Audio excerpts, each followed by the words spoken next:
Hello class 12th। आज हम अपना ह्यूमन रिप्रोडक्शन में लास्ट पार्ट कर रहे हैं, जिसमें हम एम्ब्रियो का डेवलपमेंट हमने देख लिया था कि किस तरीके से इम्प्लांटेशन हो गया है। अब हम बात करेंगे इसके डेवलपमेंट की, ऑर्गेनोजेनेसिस की, मतलब ऑर्गन के फॉर्मेशन की, जिसमें हम पहले वाले लेक्चर की अगर मैं बात करूं तो उसमें हमने देखा था कि क्लीवेज कैसे होता है, ब्लास्टोमियर्स कैसे बन रहे हैं, ब्लास्टोसिस्ट कैसे बन रहे हैं, 2, 4, 8, 16 डिवीजन के डॉटर सेल्स बन रहे थे जिसे हम ब्लास्टोमियर्स बोल रहे थे। 8 और 16 वाले स्टेज को हमने क्या बोला था, आपका मॉरुला स्टेज बोला था। ट्रोफोब्लास्ट एक लेयर थी और एक इनर मास ऑफ लेयर थी जो कि ट्रोफोब्लास्ट से अटैच थी। जो ट्रोफोब्लास्ट था वो किसके साथ जाके अटैच हो गया था, आपका यूटेराइन वॉल के साथ जाके अटैच हो गया था। आज हम इसके अंदर बात करेंगे लैक्टेशन की, पार्टुरेशन की और जो आपका एम्ब्रियोजेनेसिस है, ऑर्गेनोजेनेसिस है, उसके फॉर्मेशन की, कि किस तरीके से ह्यूमन बॉडी के अंदर अब पूरा तरीके से इम्प्लांटेशन हो गया है। प्लेसेंटा का फॉर्मेशन कैसे होगा, जो आपका बेबी है वो उसके अंदर ऑर्गन्स कब कब किस किस मंथ में फॉर्म होंगे, कौन कौन से आपके वीक्स होंगे जिसके अंदर डिफरेंट ऑर्गन्स का फॉर्मेशन होगा। So let's start. ये सबसे पहले आपको डायग्राम मैं दिखा दूँ, ये जो आपका स्लाइड है इसके अंदर हमने ऑलरेडी इसके बारे में स्टडी कर चुके थे। इट्स जस्ट फॉर रिमेम्बरिंग, क्योंकि इसी से ही आगे क्या होगा, आपका जो नेक्स्ट आपका टॉपिक है वो कनेक्टेड है पूरा का पूरा इसी के थ्रू। इसमें अगर मैं आपको बताऊं तो इसमें हमने ऑलरेडी स्टडी करी थी कि सबसे पहले क्या था, आपका फर्टिलाइजेशन हो रहा था। फर्टिलाइजेशन किसके बीच में, मेल एंड फीमेल गैमीट के बीच में। Male gamete sperm and female gamete is your ovum और एग। तो वहाँ पर हमने देखा था कि मेंस्ट्रुएशन अगर नहीं हो रही तो वहाँ पर क्या हो रहा है, फर्टिलाइजेशन हो रही है। बट फर्टिलाइजेशन के लिए भी हमारे पास एक कंडीशन थी कि दोनों साइमल्टेनियसली एक ही फर्टिलाइज्ड हो, मतलब एक ही साथ कांटेक्ट में आने चाहिए। ऐसा नहीं है कि कोई एक गैमीट 2 दिन पहले आके फैलोपियन ट्यूब में है और उसके बाद जो दूसरा गैमीट है, मेल या फीमेल गैमीट, वो वहाँ पर आ रहा है। ऐसा नहीं होता। और मैंने आपसे बताया था कि एवरी कोइटस का जो रिज़ल्ट होता है वो प्रेगनेंसी नहीं होता जब तक ओवरी और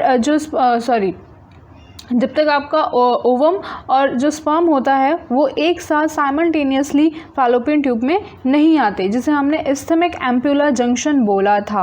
याद आया कुछ कि कहाँ पर आए थे वो, एम्प्यूला और इस्थमिक में आए थे, और फिर वहाँ पर उन दोनों का जो फर्टिलाइजेशन हुआ था वो कहाँ पर हुआ था, हमारा इस्थमिक एम्प्यूला जंक्शन में हुआ था। इसमें जो सबसे पहले इन्होंने दिखा रखा है कि सबसे पहले क्या है, ओवेरियन फिम्ब्रियाई है, ओवरी का जो सेकेंडरी oocyte है, एक अनइक्वल डिवीजन होती है जिसमें सेकेंडरी पोलर बॉडी बनती है और एक सेकेंडरी oocyte बनता है। नेक्स्ट फॉलिकुलर सेल्स थे इसके यहाँ पे प्रेजेंट। फिर उसके बाद फर्टिलाइजेशन हुआ, ग्राफिन फॉलिकल्स जिसे हम बात करते हैं, graafian follicle, primary follicles, then secondary follicles, tertiary follicles are formed, जिसके बाहर कॉर्पस जो कि बाद में जब ओव्यूलेशन हो जाता है या फिर फर्टिलाइजेशन हो जाता है तो बाहर की जो ग्राफिन लेयर है वो क्या होती है, आपकी कॉर्पस ल्यूटियम में कन्वर्ट हो जाती है।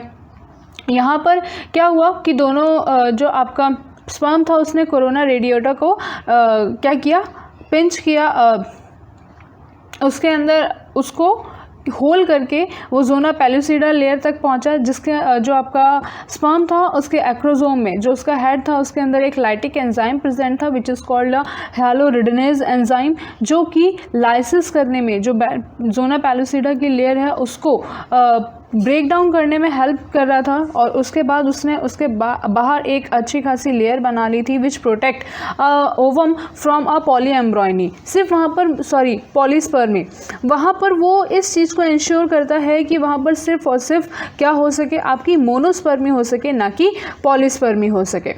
नेक्स्ट स्टेज इसके अंदर बात करते हैं जो आई थी आपकी 2 cell stage, then 4 cell stage, then 8 cell stage, then 16 cell stage. हमने एक बात करी थी कि जो आपका क्लीवेज होता है, what do you understand by cleavage. Basically मैं इस बारे में बताया था कि जो आपका क्लीवेज होता है they are a repeated division of mitotic division of zygote, जिसके अंदर नंबर ऑफ सेल्स तो इंक्रीज हो रहे हैं बट उसका साइज इंक्रीज नहीं हो रहा है। क्या वहाँ पर आपके नंबर ऑफ सेल इंक्रीज हो रहे हैं बट वहाँ पर साइज इंक्रीज नहीं हो रहा है। तो वहाँ पर हम बात कर रहे थे कि उसको हमने क्या बोला था, क्लीवेज बोला था। तो यहाँ पर हम किसकी बात कर रहे थे, आपके क्लीवेज की बात कर रहे थे, जिसमें हमने देखा था कि जो आपका जायगोट है उसके अंदर क्या हो रहा है, माइटोटिक डिवीजन हो रहा है और मल्टीसेलुलर बॉल लाइक एम्ब्रियो जो था वो उसके अंदर क्लीवेज हो रहा है और उसके अंदर नंबर ऑफ सेल्स इंक्रीज हो रहे हैं, ना कि नंबर ऑफ साइज जो है सेल का वो इंक्रीज हो रहा है। जैसे हमने 2 cell stage, 4 cell stage, 8 cell stage के बारे में हमने बात करी थी, जबकि आपके कलेक्टिवली क्या कहला रहे थे, ब्लास्टोमियर्स कहला रहे थे। अगर मैं यहाँ पे बात करूँ 8 और 16 सेल स्टेज की, तो मैंने यहाँ पर बात करी थी कि ये क्या कहलाते हैं, आपके मोरुला स्टेज कहलाते हैं। फिर उसके बाद इसके अंदर लेयर का फॉर्मेशन हो रहा था, एक कैविटी का फॉर्मेशन हो रहा था, जिसके बाहर एक इनर सेल मास प्रेजेंट था और एक बाहर आउटर सेल प्रेजेंट थे, लेयर प्रेजेंट थे, जिसे हमने ट्रोफोब्लास्ट बोला था। जो आपका यहाँ अर्ली ब्लास्टोसिस्ट हुआ, फिर उसके बाद यहाँ पे इनर सेल, ये जो हैं ये आपके इनर सेल हैं, ये जो बाहर वाली लेयर है ये क्या है, आपकी ट्रोफोब्लास्ट, जो जाके यूट्राइन वॉल के साथ क्या हो गई थी, कनेक्ट हो गई थी और वहाँ पर उसने क्या कर लिया था, अपना इम्प्लांटेशन कर लिया था। अब वहाँ पर इम्प्लांटेशन हो गया यूट्राइन वॉल के अंदर और उसमें हमने देखा था कि आपका क्या था, उसके अंदर जो यूट्राइन वॉल है वो एंडोमेट्रियम वॉल बना रहा था, जो कम्प्लीटली एम्बेडेड कर रहा था उसको, किसको एम्बेडेड कर रहा था, जो आपका इम्प्लांट ब्लास्टोसिस्ट है उसको कम्प्लीटली एम्बेडेड कर रहा था। और फिर उसके बाद अब वहाँ पर क्या स्टार्ट हो जाएगा, आपका एम्ब्रियो का डेवलपमेंट। तो देखते हैं कि एम्ब्रियो का डेवलपमेंट कैसे स्टार्ट हो रहा था, कौन कौन से उसके अंदर डिफरेंट टाइप के इवेंट्स स्टार्ट हो रहे थे। After implantation the trophoblast form a finger like projection, जो आपका ट्रोफोब्लास्ट है वो क्या बना रहा है, आपका फिंगर लाइक प्रोजेक्शन बना रहा है, which is called chronic villi. वो क्या है, आपका क्रॉनिक विलाई है, surrounded by uterine tissue and maternal blood. जो आपका क्रॉनिक विलाई है वो क्या कर रहा है, आपका एक प्रोजेक्शन बना रहा है, फिंगर लाइक प्रोजेक्शन बना रहा है, जिसे हम क्या बोलते हैं, क्रॉनिक विलाई बोलते हैं, which is surrounded by a uterine tissue. हमने बात करी थी कि जो इम्प्लांटेशन हुआ है वो कहाँ हुआ है, आपका यूट्रस में जाके हुआ है। अब वहाँ पर क्या हुआ, जो यूट्रस में जाके इम्प्लांटेशन हुआ है तो वहाँ पर वो क्या कहलाएगा, यूटेराइन टिश्यू कहलाएगा। और वहाँ पर जो आपके ट्रोफोब्लास्ट है वो क्या बना रहे हैं, एक finger like projection like this, ऐसा करके फिंगर लाइक प्रोजेक्शन बना रहे हैं। कुछ इस तरीके का प्रोजेक्शन होता है, वो ऐसा like this finger like projection होता है, जिसे हम क्या बोलते हैं, क्रॉनिक विलाई बोलते हैं, which is surrounded by a uterine tissue. किससे सराउंडेड होता है वो, यूटेराइन टिश्यू से एंड मैटरनल ब्लड। कभी भी फीटस का ब्लड और मदर का ब्लड एक साथ कनेक्ट नहीं होते, सिर्फ उनके बीच में से क्या जाता है, जो मदर खाना एब्जॉर्ब करती है, जो खाना खाती हैं, उनके जो न्यूट्रिएंट्स होते हैं वो जो बेबी होता है वो उसके पर्टिकुलर सेल के थ्रू, पर्टिकुलर सेल वॉल के थ्रू सिर्फ उसके बॉडी तक जाता है। कभी भी जो मदर का ब्लड होता है और बेबी का ब्लड होता है वो आपस में डिफ्यूज़ नहीं होता in the time of pregnancy. But जब वहाँ पर प्रेगनेंसी के टाइम पे जब बेबी बॉर्न होता है, जब हम जो आपकी अम्बिकल कॉर्ड होती है जब उसे कट करते हैं, तो वहाँ पर कई बार चांसेस होते हैं जो ब्लड जो होता है मदर का और बेबी का आपस में फ्यूज़ होने का। The chronic villi and the uterine tissue gets interdigited with each other to form a placenta. यहाँ पर जो ये बात कर रहा है वो इसकी बात कर रहा है, जो इंटरडिजिटेड की बात की जा रही है ना, इंटरडिजिटेड का मतलब होता है ये ऐसे, यहाँ पर इंटरडिजिटेड होगा और उसके बाद जो आपका यूटेराइन टिश्यू उसके अंदर क्या हो रहा है, जो आपका फर्टिलाइज्ड जो आपका ओवम है, एग के साथ फर्टिलाइज्ड ओवम है, ब्लास्टोसिस्ट सेल्स हैं, वो इसके अंदर प्रेजेंट हो जाएंगे, ऐसे हैं ऐसे हो जाएंगे। तो यहाँ पर एक और इसी के साथ ही फिंगर लाइक प्रोजेक्शन बोल रहा है ना, ये chorionic villi and the uterine tissue gets interdigitated. Interdigitated का मतलब होता है इस तरीके से क्लोज कांटेक्ट बनाना, फिंगर लाइक प्रोजेक्शन, ये यहाँ पर क्लोज कांटेक्ट बनाएगा ऐसे इस तरीके से। तो ये क्या हो गए, एक दूसरे के साथ फंस गए, इसको बोला जाता है interdigitated with each other to form a placenta.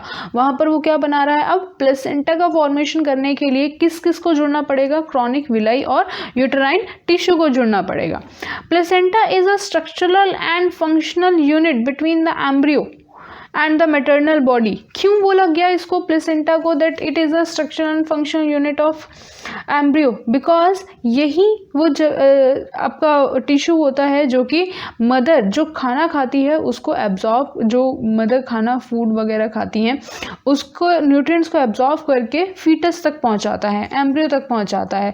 That's why it is called the functional unit between the embryo and the maternal body. इसलिए इसको क्या बोला गया है? फंक्शनल यूनिट बोला गया है between the embryo and the maternal body. Placenta is connected to the embryo by a umbilical cord.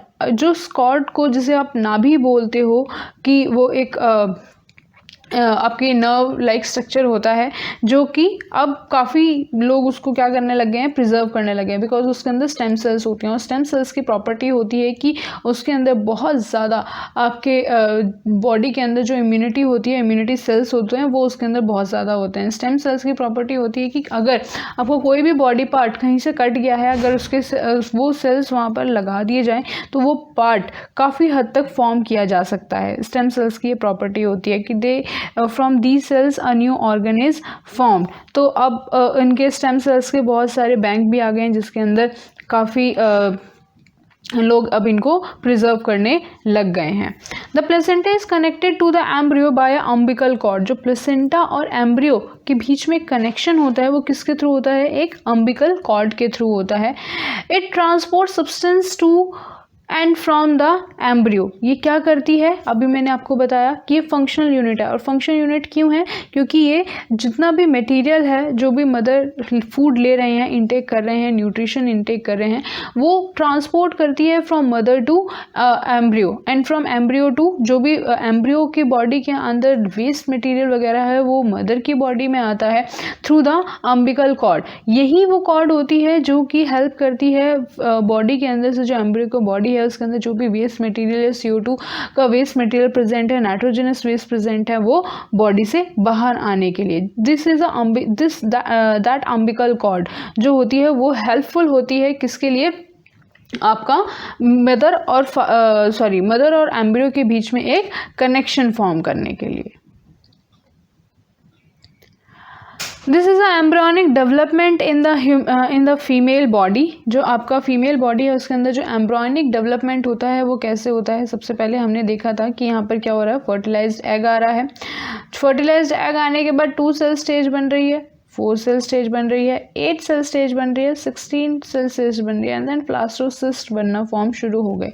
Trophoblast layer आ गई और एक कैविटी अंदर बीच में, देखो ये देख रहे हो, एक कैविटी आ गई तो उसको बोला जाता है सिस्ट, जो कैविटी फॉर्मेशन हो जाती है। तो यहाँ पर जो आपकी 18 और 16 सेल स्टेज है वो मॉड्यूला कहलाती है और 2 to 16 सेल स्टेज को कलेक्टिवली क्या बोला जाता है? आपका ब्लास्टोमियर्स बोला जाता है। ठीक,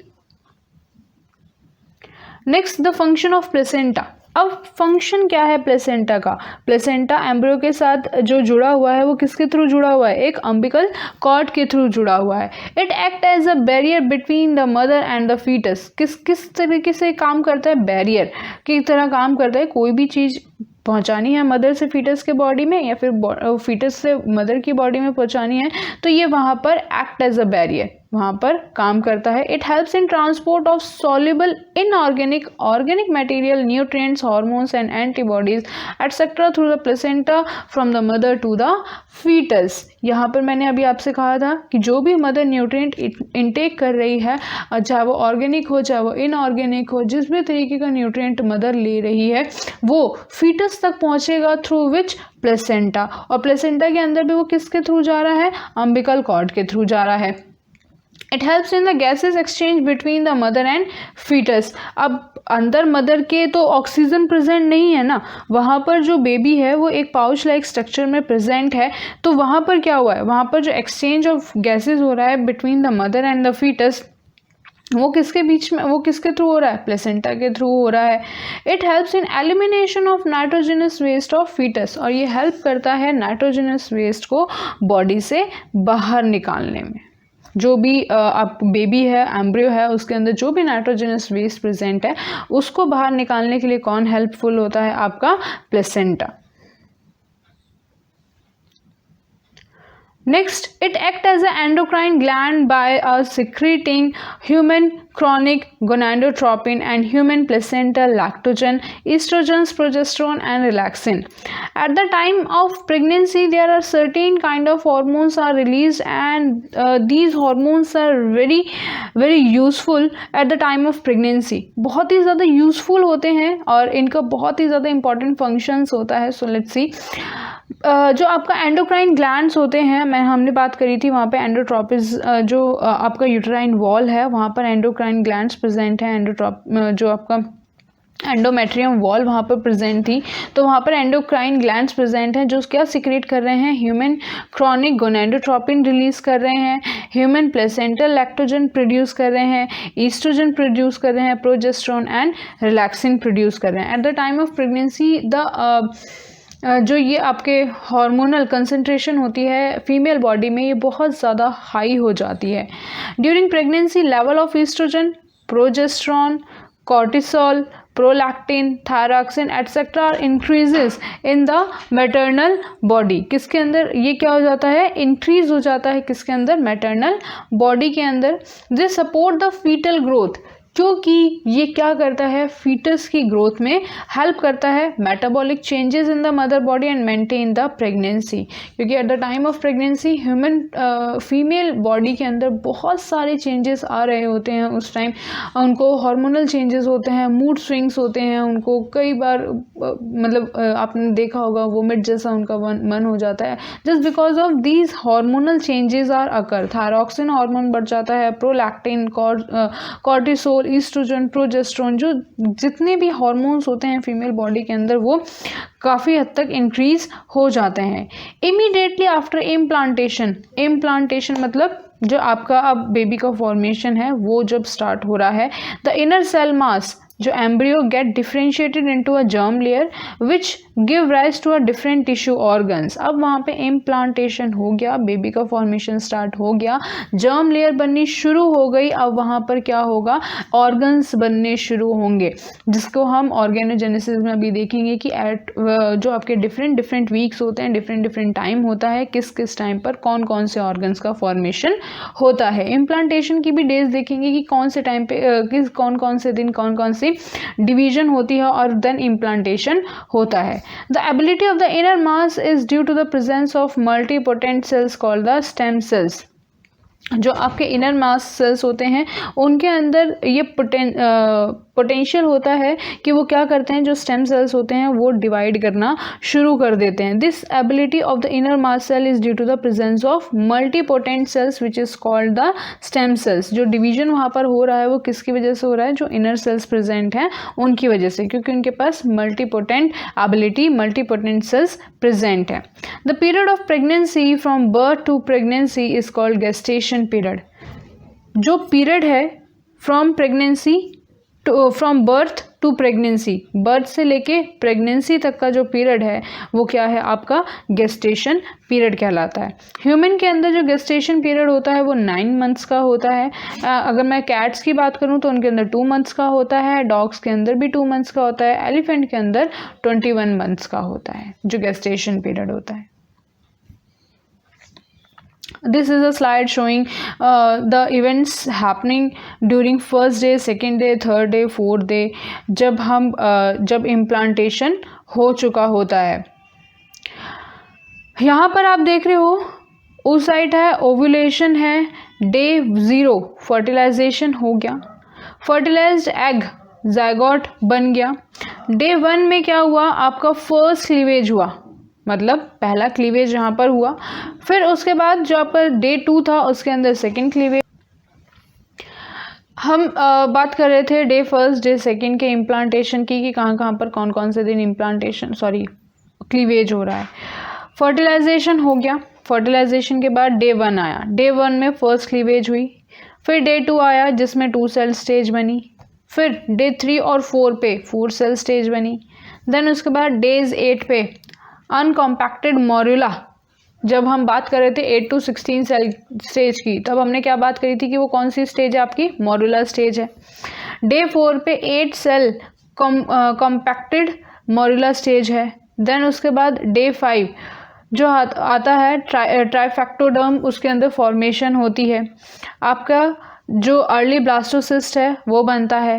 डे 6 और 7 पे क्या होती है, इसके अंदर लेट ब्लास्टोसिस्ट होती है और जोना पैलोसिडा की लेयर क्या होती है, मूव करनी शुरू हो जाती है, मतलब जोना पैलोसिडा की लेयर को वो बाहर भगा देता है। अब यहाँ पर जो डे 8 और 19 होता है वहाँ पर क्या हो गया आपका इम्प्लांटेशन ऑफ ब्लास्टोसिस्ट। यहाँ पर इम्प्लांटेशन हो गया ब्लास्टोसिस्ट किसके अंदर, आपका यूटेराइन वॉल के अंदर। वहाँ पर उसने क्या किया, फिंगर लाइक प्रोजेक्शन बनाए, जिसे हमने इंडिजिटेटेड बोला था कि जो आपके यूटेराइन वॉल है और आपका विलय है, क्रोनिक विलय, वो दोनों क्या बनाते हैं, एक इंटरडिजिटेटेड स्ट्रक्चर बनाते हैं which is a very complex and finger like projections जो होती हैं एक दूसरे के अंदर बिल्कुल कॉम्पैक्टली अरेंज्ड हो जाते हैं। तो यहाँ पर हमने देखा कि देयर जो आपका क्लीवेज हो रहा है वो कौन कौन से डेज पर हो रहा है, डे 1 2 3 4 5, मतलब जो आपका डे 8 और 9 है वहाँ पर आगे इम्प्लांटेशन हो गया है। ठीक, नेक्स्ट, अब इम्प्लांटेशन हो चुका है, अब ऑर्गन जेनेसिस। अब मैंने आपसे कहा था कि जहाँ पर भी जेनेसिस आ जाए उससे पहले जो भी वर्ड लगा हुआ है उसका फॉर्मेशन लगा दो। ऑर्गन जेनेसिस है तो ऑर्गन का फॉर्मेशन हो रहा है, तो वहाँ पर क्या हो रहा है, ऑर्गेनोजेनेसिस हो रहा है। The process of formation of different organ in the embryo is called organogenesis. उसे क्या बोला जाता है, ऑर्गेनोजेनेसिस। जो एम्ब्रियो के अंदर डिफरेंट टाइप ऑफ फॉर्मेशंस हो रहा है, ऑर्गन्स का, हेड का, हार्ट का, लिम्स का, डिजिट्स का, मतलब फिंगर्स का, तो उनको क्या बोला जाता है, ऑर्गेनोजेनेसिस बोला जाता है। After 1 month of pregnancy heart is formed in the embryo. 1 महीने के बाद, प्रेगनेंसी के 1 महीने के बाद सबसे पहले किसका फॉर्मेशन हुआ हमारी बॉडी के अंदर, हर्ट का फॉर्मेशन हुआ। By the end of 2nd month the foetus develop the limbs and the digits, fore limbs and hind limbs. Fore limbs कौन से होते हैं, हमारे हाथ, और हाइंड लिम्स कौन से होते हैं, हमारे पैर, और उनके अंदर डिजिट्स बनना, इट मीन्स फिंगर्स बनना वहाँ पे शुरू हो जाती हैं। किस टाइम पर, 2nd month पे। Bye the end of 12 weeks of first trimester, जो आपके आफ्टर 12 weeks जो होते हैं 2nd month के बाद जो 12 weeks आए, उसमें most of the organ system is form. ज़्यादातर ऑर्गन क्या होते हैं, बन चुके होते हैं। Limbs and external genital organs are well developed. 2nd month में बनने शुरू हुए थे। आफ्टर 2nd month 12 weeks के बाद ज़्यादातर ऑर्गन्स बन जाते हैं और जो आपके लिम्स का फॉर्मेशन स्टार्ट हुआ था वो कंप्लीट हो जाता है। During 5th month the first movement of the foetus, appearance of the hair on the head is observe. जो सबसे पहले मदर की वॉर्म के अंदर प्रेगनेंसी के टाइम पे जो बच्चे की मूवमेंट देखी जाती है वो आपके 5वें महीने में देखी जाती है, और उसी टाइम पे जो हेयर का अपीयरेंस होता है बॉडी के ऊपर, बच्चे की बॉडी के ऊपर जो हेयर्स आते हैं, हेड के ऊपर जो हेयर्स आते हैं वो भी 5th month में आते हैं। लेकिन ट्राइमेस्टर भी आ चुका है तो उसमें जो बॉडी कवर्ड हो जाती है पूरी की पूरी किससे, फाइन हेयर से। आईलैशेस आ जाते हैं, आईलिड्स आ जाती हैं। By the end of 9 month the foetus is fully developed and ready for delivery. अब फीटस कंप्लीटली डेवलप्ड है और डिलीवरी के लिए तैयार है after 9 months। Development of embryo देख रहे हो। फर्स्ट क्या हुआ, ह्यूमन बीइंग के अंदर यूनिसेलुलर जाइगोट जो था वो बना। फिर उसके बाद रिपीटेड सेल डिवीजन हुई, जो मैं बार बार रिपीट कर रही हूँ, जो कि बहुत ज़्यादा इम्पॉर्टेंट है, और वो डायग्राम आपको एग्ज़ाम में बनाना है, चाहे आपसे बोला जाए चाहे ना बोला जाए। अगर आपके पास क्वेश्चन आया है ब्लास्टोसिस्ट के ऊपर, डेवलपमेंट ऑफ एम्ब्रियो के ऊपर, तो आप क्लीवेज दिखाओगे with the help of diagram. ठीक, रिपीटेड सेल डिवीजन हो रही है, 2 cell 4 cell 8 cell 16 cells are formed. हर एक स्टेज की याद रख लो, 2 जो ये जितनी भी सेल की स्टेज होती है 2 4 8 16 ब्लास्टोमियर्स कहलाते हैं। 8 और 16 को क्या बोला जाता है, मॉड्यूला बोला जाता है। सेल्स गेट फॉर्मिंग ग्रुप्स, अब वहाँ पर क्या हो गए, balls of cell, cleavage start हो गई वहाँ पर। फिर उसके बाद एम्ब्रियो का डेवलपमेंट स्टार्ट हुआ। अब कौन कौन से मंथ में, सबसे पहले मंथ में क्या बन रहा था, हर्ट बन रहा था। 2nd month में क्या बना, उसके लिम्स का डेवलपमेंट स्टार्ट हो गया। देन उसके बाद 12 weeks के अंदर क्या हुआ, उसके लिम्स का पूरा फॉर्मेशन हो गया और उसके कुछ ऑर्गन्स बन गए। 5th month में उसके अंदर क्या हुआ, सबसे पहले मूवमेंट अगर शो होती है तो कहाँ पर होती है, आपकी 5th month के अंदर होती है, और वहाँ पर भी उसके फाइन हेयर्स आने शुरू हो जाते हैं।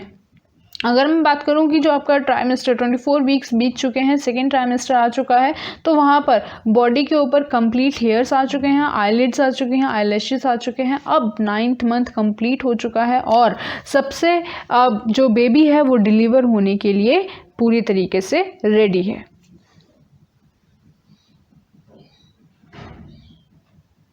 देखो फर्स्ट मंथ में क्या हो रहा है, सेकेंड मंथ में क्या हो रहा है, थर्ड मंथ में क्या हो रहा है और फोर्थ फिफ्थ मंथ में। ये पूरा का पूरा आपका ये डायग्राम है जो शो करता है कि कहाँ कहाँ पर कौन कौन से मंथ में किन कौन सी डेवलपमेंट स्टार्ट हो रही है। इट एक पूरा का पूरा आप देख रहे हो, इसके अंदर पूरा 9th मंथ का बेबी पूरा तैयार है। तो फर्स्ट मंथ में जो होता है वो आपका हार्ट का फॉर्मेशन होता है, फिर सेकेंड मंथ में क्या आता है आपके लिम्स बनना। हाथ देखो यहाँ दिख रहे हैं ना, छोटे छोटे से पैर बनने शुरू हो गए, ये देखो छोटे छोटे से लिम्स बनना शुरू हो गए, है ना। फिर उसके बाद यहाँ पर आते आते उसके पूरे जो लिम्स हैं उनका फॉर्मेशन हो गया। फिर यहाँ पर उसके हेड आना शुरू, मतलब पूरा ऑर्गन आना शुरू हो गए, डेवलप्ड हो गया। फिफ्थ मंथ में एक अच्छा खासा बेबी का फॉर्मेशन हो चुका है, but they are premature, अभी पूरी तरीके से मैच्योर नहीं है, कई ऑर्गन्स इसके नहीं बने हैं। यहाँ पर मदर को सबसे पहले मूवमेंट पता चलता है बेबी का, क्योंकि हेयर्स आ जाते हैं उसकी बॉडी के ऊपर। देन 6 मंथ्स के अंदर, 7 मंथ्स के अंदर, 8 मंथ्स के अंदर एंड देन 9 मंथ, उसके बाद बेबी पूरी तरीके से तैयार है क्या होने के लिए, डिलीवर होने के लिए। Parturition and lactation period. What is parturition and lactation period? After the birth, fully developed fetus is delivered. जो delivered होता है, जो birth of fully developed fetus होता है, उसका डिलीवरी का जो टाइप होता है वो क्या कहलाता है, जो उसको हम क्या बोलते हैं, पार्ट्यूरेशन बोलते हैं। The hormone involved in this process, the hormones are involved. Pregnancy के हर एक स्टेज पे हॉर्मोन्स इन्वॉल्व होते हैं, ठीक। Oxytocin and relaxin. एक बात दिमाग में डालना कि जो फीमेल होती है उसके जो यूट्रस में बहुत ज़्यादा कॉन्ट्रैक्शन होता है eight the time of birth, वो कितनी बोन्स जो ब्रेक होती हैं उसके दर्द के इक्वल होता है। जो उसका बैक पेन स्टार्ट हो जाता है, लीवर पेन स्टार्ट हो जाता है, वो जस्ट बिकॉज ऑफ वहाँ पर हार्मोन रिलीज हो रहा होता है आपका ऑक्सीटोसिन जो कि कॉन्ट्रैक्शन करता है। मतलब एक होता है ना रिलैक्स करना और एक होता है कॉन्ट्रैक्शन करना। जितना ज़्यादा वो बॉडी के अंदर रिलीज होगा उतना ज़्यादा कॉन्ट्रैक्शन होगा, और eight the time of pregnancy वो हमेशा इंक्रीज़ होता है। तभी जो फीमेल होती हैं उनको पेन होता है बहुत ज़्यादा। वो कॉन्ट्रैक्ट करता है, फिर और ज़्यादा रिलीज़ होता है, फिर कॉन्ट्रैक्ट करता है, फिर और ज़्यादा रिलीज़ होता है, क्योंकि जब बेबी को बॉडी से बाहर निकालते हैं तो जो यूट्रस की वॉल होती है वो कॉन्ट्रैक्ट होती है, और जब जब वो कॉन्ट्रैक्ट होती है तो ऑक्सीटोसिन रिलीज़ होता है, और जितना ऑक्सीटोसिन ज़्यादा रिलीज़ होगा उतना ही कॉन्ट्रैक्शन पहले से ज़्यादा तेज होगा। और तभी मदर को हर एक, जब वो पुश करती हैं बेबी को बाहर, तो उनको हर पुश पे बहुत ज़्यादा जोर लगाना पड़ता है और उनको बहुत ज़्यादा पेन होता है। The birth of the fully developed fetus is termed as parturition. The hormone involved in this process is oxytocin and relaxin. Oxytocin leads to the contraction of smooth muscles of myometrium of the uterus. Uterus के अंदर एक muscles present होती है myometrium, which directs the full term fetus towards the birth canal. वो push करती हैं birth canal की तरफ फीटस को। और अब अगर आप कोई चीज़ पुश करोगे तो आपको जोर लगाना पड़ता है, वहाँ पे कॉन्ट्रैक्शन होती है। तो वहाँ पर क्या हो गया, अगर मैं आपको ये कहूँ कि आपको अपनी बॉडी दिखानी है तो आप अपने बाइसेप्स को क्या करोगे, पूरी तरीके से कॉन्ट्रैक्ट करोगे, रिलैक्स थोड़ी करोगे। रिलैक्स तो हम ऑलरेडी खड़े हैं। जब भी किसी को अपनी बॉडी दिखानी होती है तो वो क्या करता है, कॉन्ट्रैक्शन करता है। तो यहाँ पर भी क्या हो रहा है, जो बेबी मदर के यूटरस से बाहर आ रहा है, जो उसका हेड होता है वो यूटरस से बाहर आता है, तो वहाँ पर बहुत कॉन्ट्रैक्शन होता है, जिसकी वजह से ऑक्सीटोसिन हार्मोन रिलीज होता है। और जितनी बार कॉन्ट्रैक्शन होगा उतनी बार पहले से ज़्यादा ऑक्सीटोसिन रिलीज होगा, जिसकी वजह से और ज़्यादा कॉन्ट्रैक्शन होगा। हमेशा कॉन्ट्रैक्शन इंक्रीज होता चला जाएगा जब तक बेबी मदर के यूटरस से बाहर नहीं आ जाता। बट इसके लिए एक और हार्मोन है रिलैक्सिन, जो कि रिलैक्स प्रोवाइड करता देता है मदर को, सो दैट कि वो वहाँ पर जो पैल्विक लिगामेंट्स होते हैं उनको फ्लेक्सिबल बना देता है, सो दैट कि जो बेबी है वो वॉर्म से यूट्रस से बाहर आ सके। On the other hand, the relaxin hormone cause a relaxation of the pelvic ligaments. जहाँ पर ऑक्सीटोसिन कंप्लीट कॉन्ट्रैक्शन कर रहा है, वहीं पर रिलैक्सिन हार्मोन मदर को रिलैक्स भी प्रोवाइड कर रहा है, उनके लिगामेंट्स को, पैल्विक लिगामेंट्स को रिलैक्सेशन प्रोवाइड कर रहा है and prepare the uterus for the child birth. और उस यूटेरस को प्रिपेयर कर रहा है सो दैट कि वो जो बेबी है, जो जिसका साइज मदर के यूटेरस से काफ़ी बड़ा होता है, जिसका हेड मदर के यूटेरस से पूरा का पूरा बेबी उल्टा होता है। अभी मैं आपको वो भी स्लाइड दिखाऊंगी जिसमें बेबी किस तरीके से अम्बिकल कॉर्ड के थ्रू मदर के प्लेसेंटा में होता है, तो वहाँ से वो बेबी बाहर आ सके। ऑक्सीटोसिन कॉन्ट्रैक्शन करता है और हर एक कॉन्ट्रैक्शन पे ऑक्सीटोसिन इंक्रीज होता है, और दूसरा एक रिलैक्सिन हार्मोन होता है जो कि पैल्विक लिगामेंट्स को प्रोवाइड करता है एक अच्छा खासा रिलैक्स, सो दैट कि मदर सही तरीके से बेबी को बर्थ कर सके और यूटेरस के अंदर जो बेबी है वो बाहर आ सके। ये देखो, this is a diagram, a complete slide showing how the baby come outside from the female body. किस तरीके से जो बेबी होता है वो बाहर आता है। देखो उल्टा होता है बेबी, हम सभी जानते हैं कि ज़्यादातर जो बच्चे होते हैं वो मदर के वॉर्म में उल्टे होते हैं। Onset of labour, then flexion, internal rotation of head at the time of birth, then extension, then external rotation of head, बाहर की तरफ इसको निकाला जा रहा है, then uterus immediately after birth. यहाँ पे देखो यूटेरस पूरा का पूरा क्या है, पूरा खुला हुआ है, बहुत ही ज़्यादा ब्रॉड है, और जैसे ही यहाँ पर यूटेरस के अंदर जैसे ही जो बेबी है वो बाहर आ गया तो वो क्या हो गई, रिलैक्स हो गई, और उनका जो कॉन्ट्रैक्शन था वो रिलैक्सेशन मोड पर आ गया। Next, parturition is a neuroendocrine mechanism and it is started by the signals for the developed fetus and the placenta. जो parturition है वो क्या है आपका, it is a neuroendocrine mechanism। यहाँ पर क्या हो रहा है, neuroendocrine mechanism है। तो यहाँ पर क्या स्टार्ट हो गया, पार्टुरेशन इज अ एंडोक्राइन। हमने अभी बोला था पार्टुरेशन किसको, जब बेबी पूरी तरीके से तैयार है बर्थ कैनाल से बाहर आने के लिए, तो वो क्या होता है आपका एंडोक्राइन, न्यूरो एंडोक्राइन मैकेनिज्म होता है। मतलब मदर को पता चल जाता है कि बेबी इज़ फुल्ली डेवलप्ड, अब कॉन्ट्रैक्शन होना शुरू हो जाता है, सिग्नल मिलने शुरू हो जाते हैं कि अब बेबी की डिलीवरी होनी चाहिए। The parturition is a neuro endocrine mechanism and is started by the signals from the developed foetus and the placenta. अब जो प्लेसेंटा है और फीटस है उससे क्या जाना शुरू हो जाते हैं, सिग्नल स्टार्ट हो जाते हैं जाने। The signals originating from the foetus and placenta induce mild uterine contraction. वहाँ पर क्या होता है, यूटेराइन कॉन्ट्रैक्शन स्टार्ट हो जाता है। This causes the release of oxytocin from the maternal pituitary. जो पिट्यूटरी ग्लैंड्स होते हैं मैटरनल के अंदर, मैंने आपसे बोला कि जैसे जैसे कॉन्ट्रैक्शन तेज होगा ऐसे ऐसे ही ऑक्सीटोसिन रिलीज होगा। तो जब कॉन्ट्रैक्शन तेज होगा, ऑक्सीटोसिन रिलीज होगा, मदर को पता चल जाएगा, एंडोक्राइन न्यूरो एंडोक्राइन सिस्टम के अंदर पता चल जाएगा, क्योंकि हमारी बॉडी के अंदर जितनी भी चीज़ें होती हैं हमारी ब्रेन के साथ जुड़ी होती हैं, सेंट्रल नर्वस सिस्टम के साथ जुड़ी होती हैं। तो जैसे कॉन्ट्रैक्शन होगा थोड़ी थोड़ी देर में मदर को पता चल जाएगा कि हाँ अब बेबी क्या है, फुल्ली डेवलप्ड है, अब उसको बाहर डिलीवर करना है। Oxytocin causes a strong uterine muscle contraction which is turn stimulates further secretion of oxytocin. मैंने अभी आपसे बोला था कि जितनी बार कॉन्ट्रैक्शन होगा उतनी बार ऑक्सीटोसिन और ज़्यादा रिलीज होगा। This process is continued leading to the exposure of the baby out of the uterus through the birth canal. ये तब तक होता रहेगा जब तक बेबी बर्थ कैनाल से बाहर नहीं आ जाता।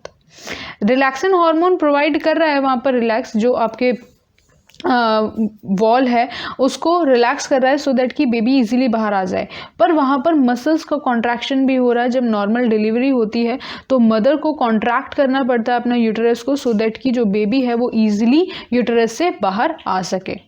After parturition the umbilical cord is cut off. जो आपका अम्बिकल कॉर्ड है आफ्टर पार्टुरेशन, जो कि प्लेसेंटा, जो एम्ब्रियो को प्लेसेंटा से जोड़ रहा था, उसको कट कर दिया जाता है।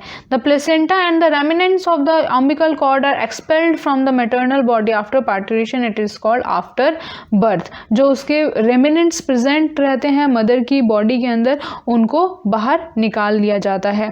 The mammary glands produce milk towards the pregnancy, इसे काट देना, towards the pregnancy by the process called the lactation. अब यहाँ पर क्या हो गया, मदर की बॉडी के अंदर मिल्क प्रोड्यूस शुरू हो गया, मेमोरी ग्लैंड्स के अंदर प्रोड्यूस होना शुरू हो गया, तो उस पीरियड को क्या बोलते हैं, लैक्टेशन। जो मदर की बॉडी के अंदर सबसे पहले मिल्क प्रोड्यूस होता है which is yellow in colour होता है, उसके अंदर इतनी ज़्यादा हाई एंटीबॉडीज़ होती हैं जो हमारी बॉडी को, जो बेबी बॉडी को लाइफ लॉन्ग डिजीज़ से रेजिस्टेंस प्रोवाइड करती है। पहले के टाइम पे क्या करते थे लोग, उस दूध को निकाल के फेंक देते थे कि ये गंदा है, बट अभी जब उस चीज़ के बारे में सर्च की गई तब पता चला कि वो बहुत ही ज़्यादा हाईली एंटीबायोटिक है, हाईली न्यूट्रिएंट उसके अंदर प्रेजेंट होते हैं। उसके कुछ टाइम बाद ही आपके 4-5 डेज़ के बाद, 6-7-8 डेज़ के बाद उसका कलर चेंज होने लग जाता है और वो वाइट कलर का हो जाता है। जो सबसे पहला मिल्क होता है मदर का, वो बहुत ही ज़्यादा क्या होता है, विस्कस होता है, बहुत ही ज़्यादा गाढ़ा होता है और येलो इन कलर होता है। The yellowish milk produce during the initial few days of the lactation is called colostrum. जो पहला लैक्टेशन पीरियड के टाइम पे कुछ दिनों तक जो मदर के बॉडी से जो मिल्क का प्रोडक्शन होता है वो क्या कहलाता है, वो जो येलोइश होता है वो क्लोस्ट्रम कहलाता है। It contains several antibodies essential to develop the resistance of the new bodies. जो आपका न्यू बॉडी है इसके अंदर बहुत सारे एंटीबॉडीज़ प्रेजेंट होते हैं जो बेबी को आगे आने वाली लाइफ में काफ़ी डिजीज़ से प्रोटेक्ट करेंगे। देखो ये है आपका क्लोस्ट्रम और ये है ब्रेस्ट मिल्क, जो कि कुछ टाइम बाद, ये बोला जाता है ना कि पहले कुछ महीनों में मदर जो है, आप कुछ दिनों तक मदर को अपने बेबी को अपना ही दूध पिलाना चाहिए। कुछ टाइम बाद ही उस चीज़ को जो मिल्क होता है उसको चेंज करना चाहिए, क्योंकि जो फर्स्ट मिल्क होता है मदर के अंदर वो क्लोस्ट्रम होता है और उसके अंदर एंटीबॉडीज़ प्रेजेंट होती हैं जो बेबी को लाइफ लॉन्ग के लिए एंटीबॉडीज़ प्रोवाइड करता है। मैमरी ग्लैंड्स, ब्रेस्ट की बात करते हैं कि जो फीमेल होती हैं उनके अंदर जो मैमरी ग्लैंड्स होते हैं उनका डेवलपमेंट कैसे होता है। Basically in females the 2 mammary glands are pair, मतलब memory glands are present, a pair of mammary glands in which 2 mammary glands are present on the ventral thoracic wall। जो आपका ventral thoracic होता है उसके ऊपर present होते हैं। इनके पास क्या present होता है, glandular tissue, और basically the mammary glands have a fat tissue। उनके अंदर क्या present होता है, fat tissue, जिसे हम adipose tissue भी बोलते हैं। अगर आपको 9th में चैप्टर याद हो तो हमने different type of tissues के बारे में स्टडी करी थी, तो वहाँ पर जो हम बोला गया था कि जो बॉडी के अंदर फैट स्टोर होता है वो कहाँ पर, किस फॉर्म में होता है, एडिपोज टिश्यू के फॉर्म में होता है। तो यहाँ पर भी जो ग्लैंडुलर टिश्यू और फैट टिश्यू प्रेजेंट होते हैं मदर के ब्रेस्ट के अंदर, मैमरी ग्लैंड के अंदर।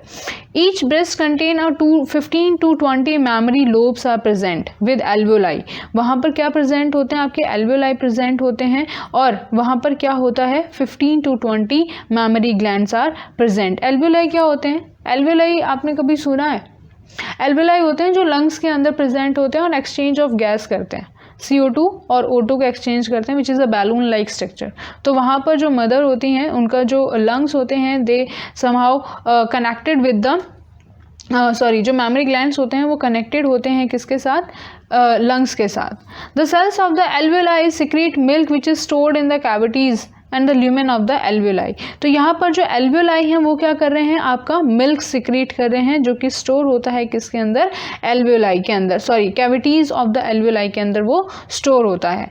The alveoli open into a memory tubules. जो एल्वियोलाई है वो क्या है, मैमरी ट्यूब्यूल्स के अंदर ओपन होते हैं। The tubules of each lobe join to the mammary duct. जितना भी लोब है वो किसके साथ जॉइन हो गया, डक्ट के। सबसे अंदर क्या हुआ, एल्वियोलाई। एल्वियोलाई के अंदर कैविटी प्रेजेंट थी जहाँ पे मिल्क प्रेजेंट था। अब वहां से वो कहां पर आया, लोब के अंदर। लोब किसके साथ ज्वाइन हो गया, डक्ट के साथ, जो कि एक साथ यूनिट करेगा, जो क्या बनाएगा, वाइडर मैमरी एम्प्यूला बनाएगा, जो दोबारा कनेक्ट हो जाएगा लैक्टिफेरस डक्ट के थ्रू, जहां से मिल्क जो होगा वो बेबी क्या करेगा, सक करेगा। Mammary glands are compound saccular modified sweat glands. इनके पास क्या प्रेजेंट होते हैं, as saccular and modified sweat glands are also present. The milk release in the human female is regulated by the certain hormone. अब यहाँ पर भी hormone की बात आ गई। जो मिल्क का प्रोडक्शन होता है वो फीमेल बॉडी के अंदर हमेशा नहीं होता, सिर्फ और सिर्फ कब होता है, जब बेबी आ जाता है। तो वहाँ पर क्या होता है, आपका प्रोलैक्टिन और ऑक्सीटोसिन ऑफ पिट्यूटरी ग्लैंड जो होता है वो उस चीज़ को कंट्रोल करता है कि जो मिल्क का प्रोडक्शन हो रहा है वो भी हार्मोन के ऊपर डिपेंड करता है। वो भी कौन कौन से आपके, prolactin and oxytocin. This is a diagram showing the mammary glands in which the fat, मैंने अभी बोला था आपको कि that fat are present areolar tissue, the air is present in that tissues, काफ़ी ज़्यादा स्पॉन्जी टिश्यूज़ होते हैं। The fat tissues are present. ये देखो मैमरी लोब्स हैं, मैमरी लोब्स किसके साथ जाके अटैच हुए, मैमरी एल्वेलाई के साथ अटैच हुए, देन मैमरी डक्ट के साथ अटैच हुए, फिर एम्प्यूला, जो एम्प्यूला था ये पूरा का पूरा जो एम्प्यूला है वो लैक्टिफेरस डक्ट के थ्रू आया, और फिर यहाँ से जो आपका जो बेबी है वो वहाँ से क्या करेगा, निप्पल के थ्रू मदर का मिल्क सक करेगा। यहाँ पर देखो, यहाँ पर रिब प्रेजेंट है, मसल्स बिटवीन द रिब्स जो यहाँ पर हैं ये क्या हैं आपके रिब्स, जो आपका लंग्स होते हैं वो भी यहाँ पर ही काफ़ी हद तक अटैच हो जाता है। ठीक, तो यहाँ पर these are the different type, मतलब in mammary glands they are showing the different part, जो आपके मैमरी ग्लैंड होते हैं उसके अंदर they are different type of plant parts are present. This is all about today's lecture, जिसके बारे में हमने आज जो आपका पूरा चैप्टर था वो यहाँ पर फिनिश हो जाता है, जिसमें हमने आज पढ़ा कि किस तरीके से ऑर्गन का फॉर्मेशन हो रहा है, किस तरीके से लैक्टेशन हो रहा है, किस तरीके से उनके अंदर इम्प्लांटेशन हुआ, क्लीवेज हुआ। तो यहाँ पर आपका पूरा का पूरा चैप्टर ख़त्म होता है। This is all about today's lecture. Thank you so much.